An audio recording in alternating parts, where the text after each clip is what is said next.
Hi Rare Beauties. I just want to share my very first story, my truth, and just how we hit rock bottom as a family and how I survived as a young girl. I'm Udine. Welcome back to Rarity by You, born to tell my story. So the very first step that I had to take was just to speak to my parents, informing them of, what the journey that I'm on, and that it wasn't a reflection of what they did and did not do, but simply me sharing my life lessons and how I got through the hardships.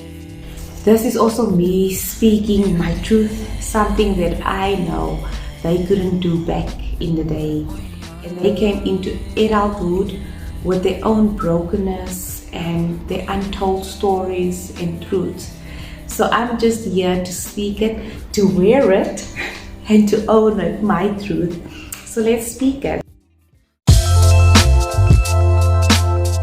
We were a family of 3, my mom, my dad, and myself, and we had a pretty comfortable lifestyle.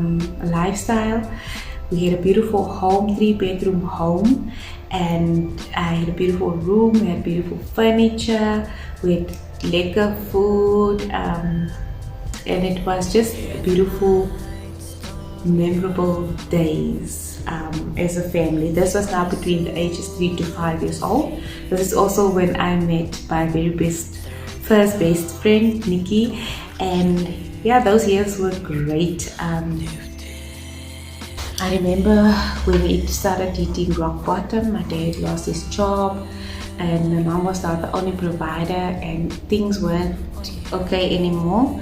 I remember people coming to fetch our cars, furniture, and then eventually we lost our home and we had to move when I was about 6 years old. And we moved to a flat still in Bloemfontein, moved to another one in that time, and when I was about 9 years old we moved to Kimberley. My mom lost a job in Bloemfontein, we moved to Kimberley, and they sold vegetables and fruits like in a trolley. They had a guy that would sell it during the day for them. And I remember we were still so very happy having to be together as a family, and even with the struggles we were still okay. And then that came to an end as well. We had to move to Berkeley West, and then my dad became a taxi driver. My mom was a till lady at some spaza shop, and things just went from bad to worse. We stayed in like an RTP house, rented from somebody as well, but there was a lot of other places that we stayed before that. I'm just highlighting some of the places that we stayed at. No electricity, no bathroom, no nothing. And this is also really when the food became scarce, and I remember me having to go to family members. This started there when I had to go to family members asking for food. I went with a little list, and I had to ask them or give them the list, asking for food, and they would give it to me and I would go back home. That was the walk of shame, guys. A moment in my life when I met my second best friend, Erin, and it was beautiful. The uncomfortable feeling that I had was having to get to a new school, gaining the confidence, getting to know the people again, and making new friends. Just after I met my best friend, guys, between the ages 12 or from 12 years old, we had to move back to Bloemfontein. My mom got a job back at the bank, so this was absolutely great news. We had to move back, and of course I was happy. I wasn't happy staying in Berkeley at all. I wanted to be in Bloemfontein.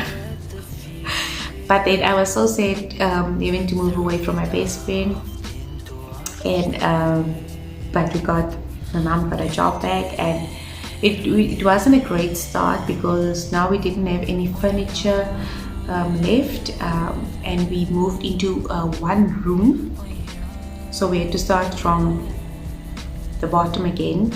We got a one room means one room. You would turn that one room into a bathroom, the bucket, and the kitchen, and I remember us having to sleep on the floor. We moved a couple of times again. Food was still a scarce thing, and I got used to the list, so I would go again with the list to family members. Then my parents got divorced, which was also a really hard time for me because we were always together as a family. This felt like the last move, but I thought it was, and it wasn't. So we moved a couple of times again. In total, what I can remember, it might be more. I think it's definitely more for my parents, but for me it was about 18 times that we moved between the ages 6 and 17 years old. Now guys, this was really rock bottom for me. It felt like we went from good to bad and then to worse, and as a young girl being disrupted all her childhood years and teenage years, it was really tough having to go through those moments, the shame, the embarrassment, the not having food, or things that you really wish you would have. Life happened, and like I said, it's something you can't control, but what kept me going was just, the hope. I mean, at the age of 18, I met my third best friend, and it was just like in every chapter of my life, I met my best friend, and it came in. God knew why He sent those three powerful women in my life up until today. But I mean, what kept me going through those years, I didn't know it back then. I had to do this video or make this video and be in that moment, being in that space again, and being vulnerable again, living that moment again, reliving that moment again. I realized that hope kept me going. I was always so hopeful that tomorrow would be a better day, a new day, a new beginning. And I remember my dad had this Bible that he got from my grandmother, and I always used to read it, and my favorite verse was definitely Psalm 23. It kept me going.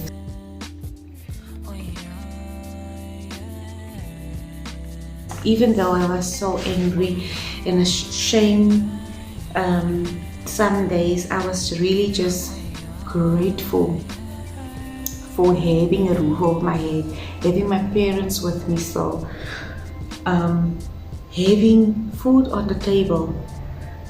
That made me so grateful and hopeful for the next day that it will get better.